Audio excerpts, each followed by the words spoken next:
Okay, for today, we're going to make our pattern for short sleeve blouse. So, we have here our body measurements. So, this is my body measurements. You have sleeve, shoulder line 16, bust line 36, waistline 28, hip line 36, bust point 10, figure length 14, full length 24, bust distance 7, BC or back chest 7.5, front chest 7, and sleeve length 7, the circumference we have 6 or 12. So 12 divided to 36.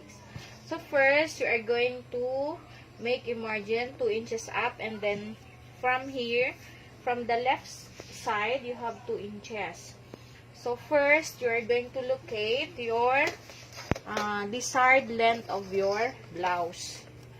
So you have the desired length or the full length of your blouse is 24. So mark here, full length 24. Okay. So, and then start from the top. You have 5S, 7S, or 5 standard, 7 standard. So 5S the chest line, 7 is the neckline. Then you have the bust line, which is 9S.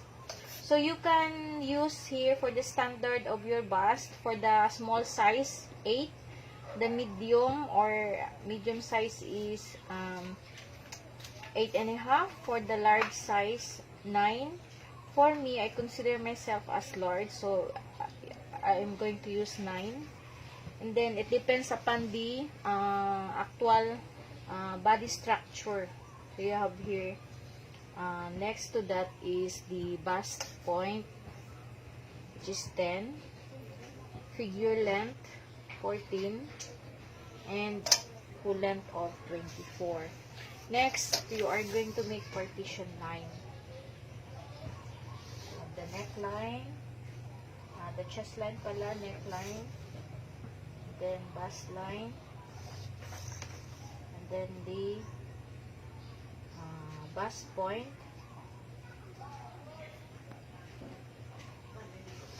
then figure length, and full length. Okay. So from the top, we're going to measure the 3S for the neck, 3S, and then proceed to your shoulder line, which is 8. From the shoulder line, you are going to down 1 and 1/2. Then connect using ruler from the 7 to 3, and then from 3 to down 1 and 1/2. Okay, to locate for the back and front, because the pattern that we are making is the front and back pattern for blouse. So you have 1/2 up and 3/4 from the original, from the lines, shoulder line. So you have 3/4 down, then from here 3/4 up, 1/2 down, because kung 1/2 dito, 3/4 dito. So kung 3/4 dito, 1/2 dito. So connect using ruler.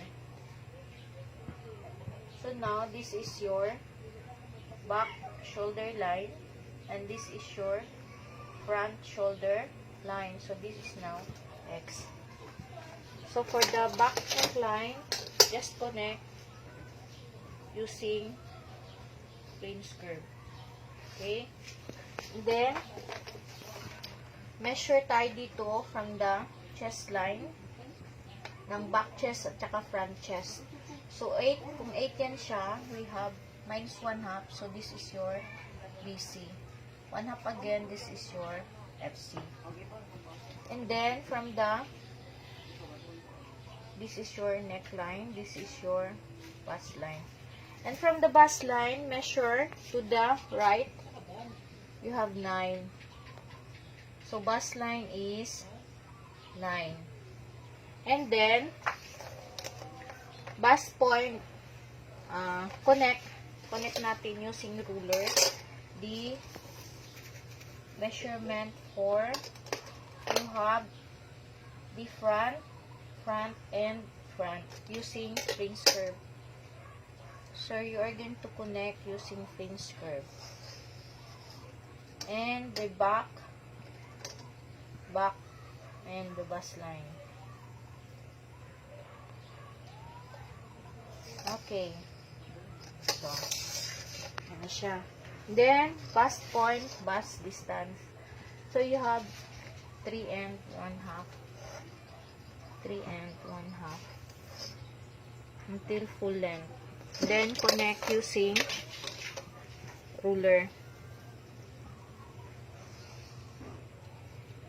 So, this is your bust distance, and bust distance. So, you have get 1/2 side by side for the dart.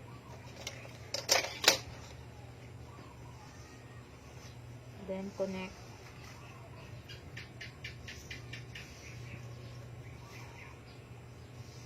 Yan. Then, you measure from the figure length, which is 14. Measure to the right for the waistline. So, we have our waistline is 7 plus 1. So, this is 8. 1 because we're going to sew 1 inch for the dart. So, that is why we're going to add 1 inch also. So, for the hip line, you have 9. So, this is your hip line, which is 9. Then, connect using hip curve from bust line to the waistline. Then, the reverse side of the hip curve, connect from the waistline to the hip line.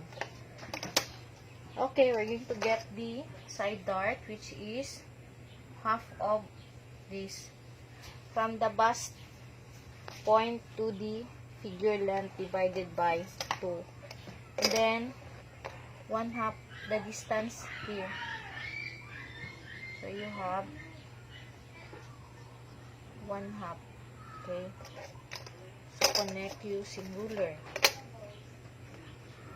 Yan, 1/2.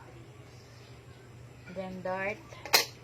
Side dart of 1/2, 1/2. So, connect.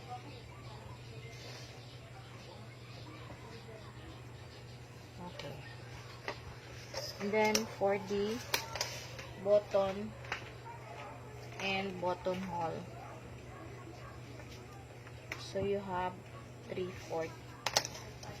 So, connect.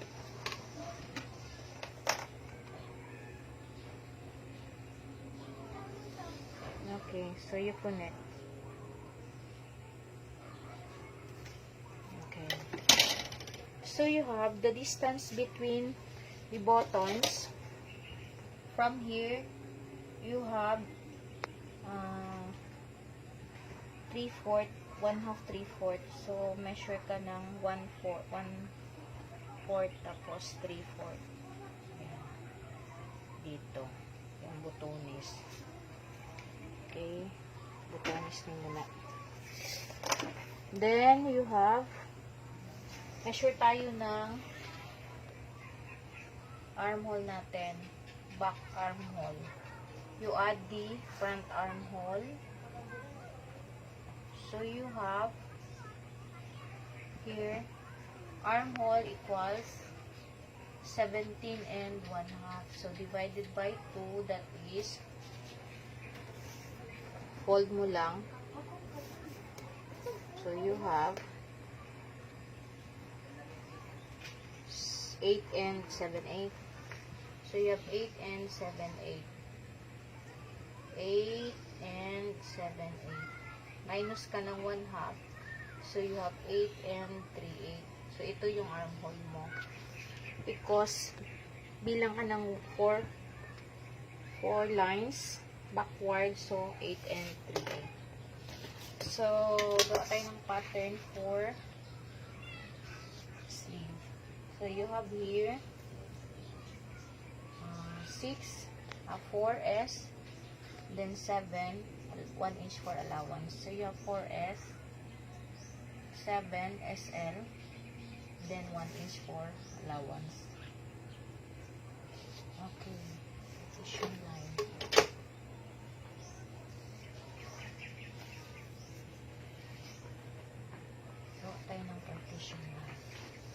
Okay. So you have here, dito tayo mag-start ng curve sa 1S. And then, locate natin yung 8 and 3/8. So, ayan, tatlong row. Then, connect using finish curve. So, you start here from 1S. Then, you measure the circumference. You have 6. From the sleeve length, measure ka to the right, 6. So, you have to connect using ruler. Okay. So, that is your pattern for your sleeve. And then, we're going to make the pattern for the color. You have from 7 and 3 plus 1/2. That is why 10 and 1/2. So, 10 and 1/2 by 2 and 1/2 yung standing ng color natin yung tayo.